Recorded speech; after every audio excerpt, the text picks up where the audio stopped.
From starting a new channel after getting his degree, to working on vehicles that are now on Mars. Here are 8 YouTubers with odd professions, starting off with Law by Mike, who uses his degree to educate his viewers about their legal rights. Mike Mandel, or Law by Mike, graduated law school in 2012 and founded his own law firm named Mandel Law 8 years later, all while being unknown in social media at the time. However, during that same year, Mike launched both his TikTok and YouTube channels, where he shared stories of interesting cases and important legal tips. And after 2 years of posting on YouTube, Mike hit the 1 million subscriber mark on March 2nd of 2022, marking off a huge milestone that motivated him to continue uploading. But as time went by, Mike soon thought of clever ideas for long-form videos, such as spending 24 hours with criminals and crimes YouTubers got away with, which led to his channel gaining over 1 million subscribers in a single month. However, a few days ago, Mike decided to use his knowledge for something way more important, as he teamed up with Schlep in order to sue Roblox, which is marketed as a safe platform even though it's not. Now he's fighting back in court, because if Roblox won't be held accountable in their own platform, we'll make sure that they're held accountable in court. Thank you for talking about this. Roblox has lied to parents for so long about being a safe platform for children, and their facade is finally starting to fall. Since last year, Schlep has gotten 6 predators arrested within the game, and while his actions improved the community's safety, Roblox banned his account and was clearly trying to silence his efforts. But instead of celebrating him, Roblox banned his accounts and sent a cease and desist letter, accusing him of violating the rules against vigilante groups. However, the players and game developers didn't ignore the situation, as many game thumbnails were changed to free Schlep while people were organizing in-game protests. And I mean, people were just outraged. They saw it for what it was. They were silencing someone trying to blow the whistle. And after Mike presented more issues with the safety measures of the game, such as the lack of moderation, he revealed why this case is important to him, saying that, "That's why these lawsuits matter to me. They represent more than just a few individual complaints. They're part of a broader movement pushing tech companies to take accountability, especially when their platforms are hurting younger players." And similar to Law by Mike, Mark Rober also used his niche knowledge to gather a massive audience, as his YouTube channel now has over 70 million subscribers. Mark Rober is an engineering graduate and former NASA employee that had worked for the agency for almost a decade. However, while his career was very admirable, Mark also wanted to be on the blog Gizmodo, which he successfully did after posting his first YouTube video where he showcased a Halloween costume that looked like you have a hole in your body. And with the video amassing over 1 million views in a single day, Mark achieved his goal of being in the front page. But he didn't stop there, as he uploaded his second video only a few weeks later, which also became a big hit. And after surpassing 10 million subscribers on December 22nd of 2019, Mark finally decided to quit his job and focus on YouTube full-time. However, during that same year, Mark accomplished something far greater, as he and Mr. Beast started the campaign Team Trees and raised enough money to plant 20 million trees by the end of the year. So I haven't mentioned this yet, but this is Mark Rober. This is his channel. He used to work at NASA. He put this thing on Mars.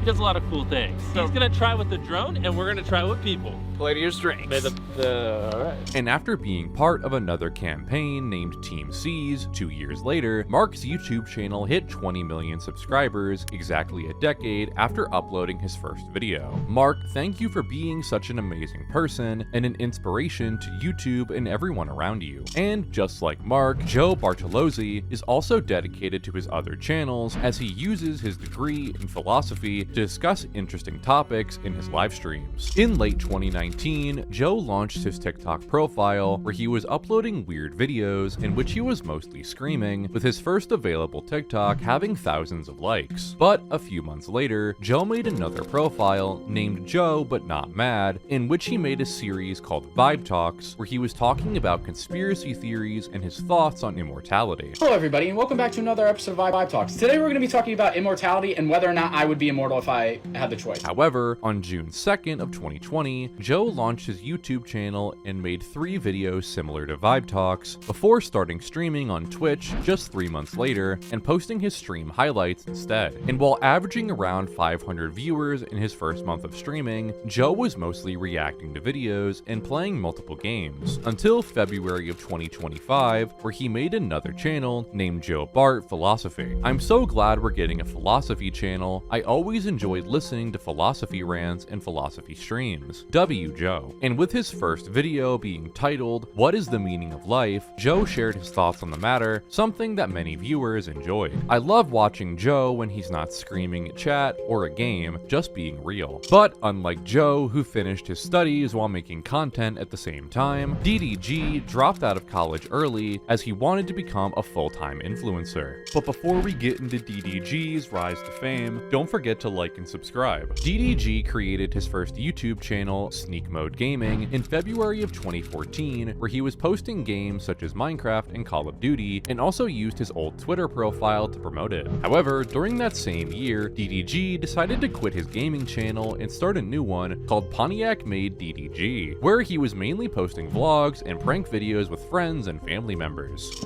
What is going on? I don't know. This cannot dribble. He's not going nowhere. And after seeing huge success with his vlog channel, as it now has over 3 million subscribers, DDG made his first song known to the public called Ta, which was later deleted. Was looking for this for so long. But even though DDG wasn't taking music seriously at the time, after creating many diss tracks during 2016, he finally decided to launch his artist channel in October of 2017, as well as another channel dedicated to its Twitch streams called DDG Live.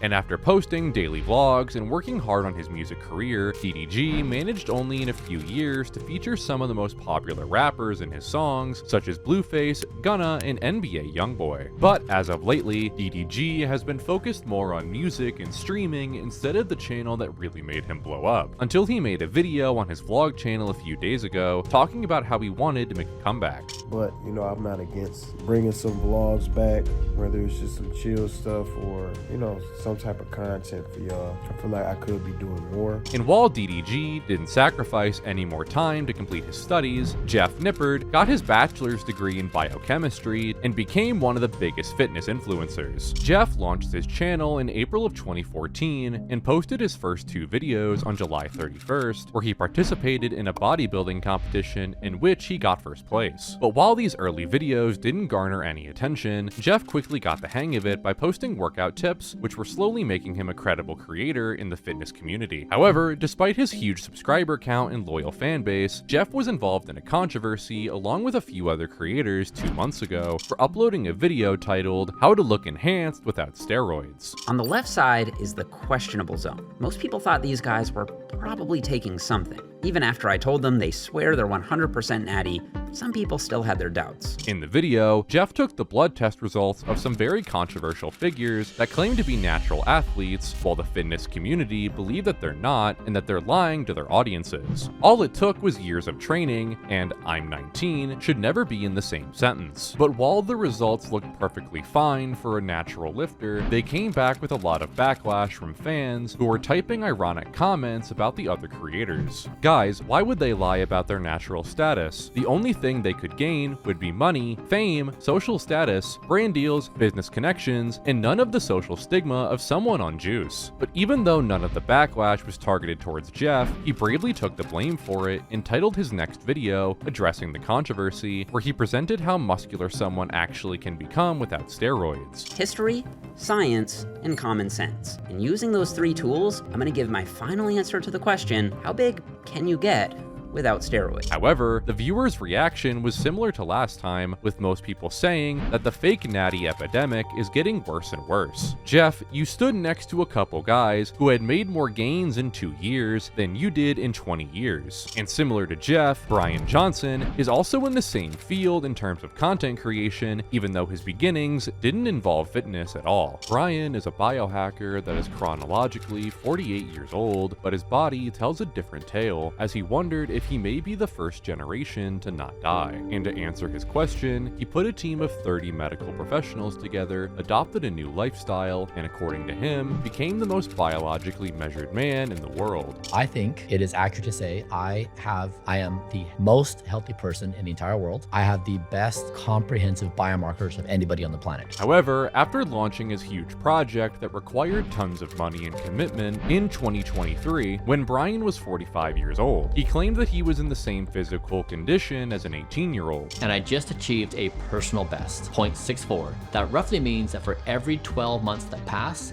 I only age for 7.6 months. But while other doctors have made similar claims before, Bryan's journey and information coming out of it are the most trustworthy since he has a huge budget due to his previous endeavors. Apart from his perfect lifestyle and his unique questions about mortality, Bryan is also a tech billionaire that has launched and sold a lot of companies, with his most successful one being Braintree, which was acquired by PayPal for $800 million. However, his expensive lifestyle does not only help with his well-being, but also cares about his audience, since he shares his knowledge on YouTube and sells the supplements that he uses on his website. My admiration goes out to you, Bryan Johnson. You are in fact saving humanity. You are not talking, just demonstrating. Wow, there is no one like you. And just like Bryan, Dr. Mike is also interested in medicine and doing good for others, and became the most followed doctor in the world with over 20 million followers across all platforms. Dr. Mike is a family medicine major and first got involved in the social media space in February of 2012, where he joined Instagram to share his life as a medical student. And around August of 2015, Dr. Mike had already over 2 million followers on Instagram, until he became even more viral for something far different from medicine, which was a selfie of him and his dog. But after many threads with his name, Dr. Mike was named the sexiest doctor alive by People magazine, and received tons of comments from people admiring his good looks. Looks up his hospital, travels to his hospital, breaks every bone on purpose. And after launching his YouTube channel only a year later, Dr. Mike expanded his brand and was able to grow his channel easily since he was already famous. It started with pretty privilege, and you worked hard to turn it into something substantial that serves others. I can respect that. But unlike Dr. Mike, Gotham Chess has dedicated almost his entire life to the sport with the ultimate goal of becoming a chess grandmaster. Gotham Chess, also known as Levy, started his chess journey at the age of 6, and in 2011, he became one of the youngest national masters as he was only 16 years old. And after creating his YouTube and Twitch channels in 2018, Levy quickly became viral with his game reviews, as his early videos were amassing hundreds of thousands of views. Awesome commentary, wow, you're so eloquent when you're explaining these chess games. However, in 2020, the online chess player base had increased dramatically, something that made Levy's channel blow up even more, and ended up gaining over 1 million subscribers in a year. And along with his unique humor and great chess commentary, Gotham Chess eventually became the first chess channel to reach 1 billion views in 2023. He does that because at this point, Daniel just had a few seconds, maybe 6 or 7. But while that number has quadrupled since then, while also having 6.7 million subscribers, Levy expanded his brand by launching his own course called Chessly, helping his audience improve at the sport.